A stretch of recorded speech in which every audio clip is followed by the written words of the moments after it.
మీరు ఒకసారి ఒక అవకాశం మీకు ఇచ్చిన ప్రజలు గౌరవంగా ఉండగలిగితే మీ గౌరవం ఏమైనా బ్రతకగలుగుతుంది. కానీ కేవలం 2 ఏళ్ళు కాకముందుకే ఇంత విపరీతమైనటువంటి చీత్కారానికి గురైన ముఖ్యమంత్రి ఇంకెవరు లేరు. నేనేమంటున్నా, మీరు వ్యవహారస్తుల లోపల అందరినీ కలిసి రావడం, మాట్లాడము, అందరినీ ఇచ్చేటువంటి ఫ్రీనెస్ ఏదైతుందో సరే గౌరవప్రదమైనది, సంతోషదగ్గదే. Keep it up. నేను ఓడొద్దన్నాడు కానీ దాని అర్థం అవతల మీద పడి ఎగబడి కర్వమని కాదు. నీకు కుటుంబాల మీద కులం మీద కోపం ఉంటే మీకు వేరే దంగలు చూసుకోండి, మైదానం చూసుకొని అందరు కొట్లాడండి. మీరు చెప్పిన మీరు 8 పేర్లు చదివి జాతిరత్నాలు మీ దాంట్లో ఇంకో జాతిరత్నాలు కదా, వీళ్ళందరినీ ఒక దగ్గర పెట్టి మీ తరపున జాతిరత్నాలు 40 మంది ఎమ్మెల్యేలు కదా, మీరు వాళ్ళు ఒక గ్రౌండ్ నిలబడి కొట్లాడుకోరు. మాకేం అభ్యంతరం లేదు. మేము అనుకుంటున్నాము మీకు సంబంధించిన అధికారం ఎప్పుడు ఊడితే బాగుంటుందని చూస్తాం. మేము ఎల్ల పని చేసినా ఏం చేసినా ఏ సందర్భంలో కూడా మాకు మేముగా కాలం మీద నిలబడి అధికారం కోసం కుట్రగలుగుతాం. మా వాళ్ళ మేము ఏం టికెట్లు ఇవ్వగలుగుతాం అనుకుంటాం. మా లాంటి వాళ్ళ మేమేం అనలే. జయశంకర్ సార్ చనిపోయిన తర్వాత మేమేం అనలే. ప్రజలు నాయకత్వంలో ఉన్నటువంటి వాళ్ళు 14 ఏళ్ళు సుదీర్ఘమైన ఉద్యమాన్ని చూసినటువంటి వాళ్ళు ప్రేమతో పిలిచిరనుకో నీకేం కష్టమైంది. నేను ఒకటే ఒక మాట, నీకేం కష్టమవుతుంది? అది తెలంగాణ ఉద్యమకారులకు సంబంధించినటువంటి అంశము కాదు. కేసీఆర్ ఉద్యమకారుడు, జాతిపిత కాదు. ఆయనకు మధ్యలో జయశంకర్ సార్ చచ్చిపోయిన మధ్యలో ఎదిగిండు అని అనుకుంటే అది వాళ్ళ ఇష్టం. అది మన కోదండరామ్ కూడా తెలంగాణ గాంధీ అని అనిపించుకునే ప్రయత్నం చేసినాడు. వద్దన్నమా? అవి అనిపించుకోవడం ఎవరు? కేసీఆర్ గారు బంగారు ముద్ద అన్నాడు, ఇంకోరు గాంధీ అన్నారు. రేపు నువ్వు కూడా జాతిపిత అన్న అంటే అన్న అదలుచుకుంటే కోదండరామ్ అని అడుగు. ఎందుకంటే మీ జాతి రత్నాల పేరు లెక్కలేసుకున్నావు కదా, దాంట్లో ఆయన కూడా ఒకటి కదా అనుకో. కానీ చెత్తకుండా ఏరుకుంటూ అందరినీ ఏకం చేసిండు. ఆయన మహా ఉద్యమం చేసిండు. ఏమి చేస్తే అద్దుకోబోకు ఇచ్చిన అవకాశం ఇచ్చిన కదా, ఇచ్చింది కాకుండా అత్యంత దుర్మార్గం. అంత ముందు కూడా మీకు చెప్పాలి. వారిని మేము ఎమ్మెల్సీని చేస్తే దానికి అడ్డం వచ్చి సుప్రీంకోర్టు దాకా పోయినాను. మేము సుప్రీంకోర్టు పోలే. రేవంత్ రెడ్డి ఈ సందర్భంగా గుర్తు చేస్తా ఉన్నా, అది ఆల్రెడీ శ్రవణ్కి ఇచ్చినటువంటి టికెట్, కేటాయించినటువంటి టికెట్, ప్రకటించినటువంటి టికెట్ కుట్రపూరితంగా దాన్ని అవాయిడ్ చేసినప్పుడు మీరే అపోజ్ చేయవలసి ఉండే. మీ అందరికీ సిగ్గు, తెలంగాణ ఉద్యమకారుల అభిమానం ఉండుంటే అవ్వాలని మీరు స్పష్టంగా చెప్పేటోళ్ళు. ఇది ఎక్కడ అన్యాయం అండి? ఆయన బహుముఖ ప్రజ్ఞాశాలి, తెలంగాణ ఉద్యమంలో ఉన్నాడు, విద్యావంతుడు అని చెప్పేసి మీరు ఇవ్వవలసి ఉండే. అది అది అది వదిలిపెట్టి అదే టికెట్ లోపల మీరు ఇద్దరు ప్రకటించినప్పుడు సహజంగానే నాకు వచ్చిన అవకాశాన్ని ఏ ప్రకారం ఇచ్చినావు? దాని గురికి ఆయన మొండి వాదన పెట్టలే. శ్రవణ్ ఎందుకు కోర్టులో గెలిచిండు? It's absolute truth. ఆమె చెప్పినటువంటి ఆబ్జెక్షన్స్ అన్ని కోదండరామ్ కూడా వర్తిస్తాయి కాబట్టి కోర్టులో కేసు నడిచింది.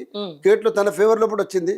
సరే, పార్టీ లోపల అవకాశం వచ్చింది, వారిని గౌరవించుకొని శ్రవణ్ని చేసుకుంది. మీరు గౌరవించుకొని ఆయన చేసుకుని అయిపోయింది. చెప్పిపోయింది స్టోరీ.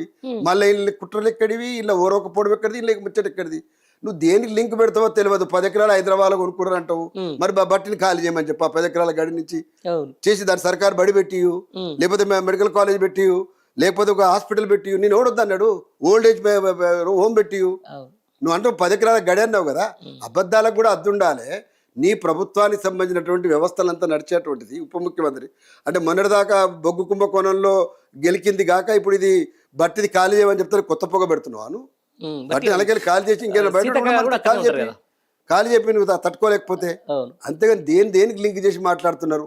చాలా దుర్మార్గమైంది మాత్రమే కాదు, ఈ భాష మాట్లాడుతున్నప్పుడు తెలంగాణలో ఎవడు ఎంత సంతోషపడుతుండో, ఎంత బాధపడుతుండో, ఎంత ఆక్రోషం ఉందో నాకు తెలియదు. కానీ పక్క రాష్ట్రంలో ఉన్నటువంటి ఆయన చెప్పే జాతిరత్నాలు ఎవరైతున్నారో వాళ్ళకు మహానందంగా ఉన్నది. గోకుడు పెడితే సమ్మగా గీక్తానికి కూడా దొరుకుతాడు కదా, అట్లా ఉన్నది వాళ్ళకి. మేము అది గమనించగలుగుతాం. ఎందుకంటే ఏమంటారు కదా, ముఖం పోలికలు చూసి సోషల్ మీడియాలో ఉండే ట్రోల్స్ చూస్తేనే ఈ మొత్తం వ్యవస్థలో కూడా ఎవరు ఎంత పకడ్బందీగా అమలు చేస్తున్నారో మనకు అర్థమైంది.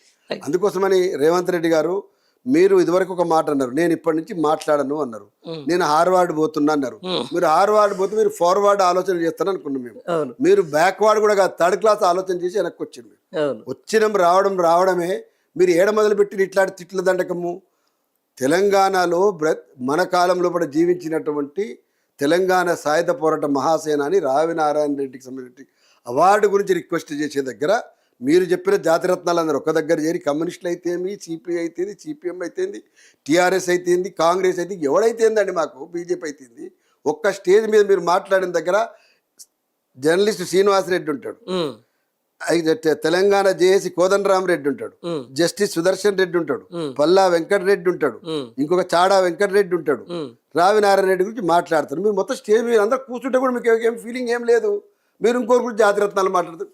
ఈ రాష్ట్రం లోపల నేను అడుగుతున్నా అది 0.4 5% తర్వాత వాళ్లకు జాతి రత్నాల గురించి మాట్లాడే హక్కు లేదు, జాతుల గురించి మాట్లాడే హక్కు లేదు, దళిత జనోద్ధరకులని మాట్లాడుకునే హక్కు లేదు, పీడిత ప్రజలు మాట్లాడే హక్కు లేదు.